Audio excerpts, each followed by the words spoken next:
Upo, nandiyan po ba kayo sa loob ng malaking bahay at malawak na bakuran, mataas na paderti na paligiran at nakapilang mga mamahaling sasakyan, mga bantay na laging bulong ng bulong, wala namang kasal pero marami ang nakabarong, lumakas man ang ulan ay walang butas ang lubong, mga plato at kutsara na dito. Ito at ang kanin na simputi na nasa kahon at kahit na hindi Pasko sa lamesa ay may hamon. Sarap siguro manirahan sa bahay na ganyan. Sabi pa nila ay dito mo rin matatagpuan ang tao na nagmamayari ng isa upuan at may pagkakataon ay pinag-aagawan. Kaya naman,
oops, parang ibalik yung mga laman sa loob at lagyan ng sticker na pampaloob.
mermaids were bathing in the water until it appeared.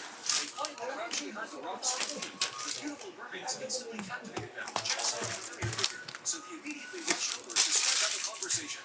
But to his surprise, Lucy didn't recognize him at all. When Lucy tried to dive into the water to escape, unexpectedly, Lucy, being a mermaid, couldn't swim at all. Seeing this, Jack quickly jumped into the water, wanted to save Lucy.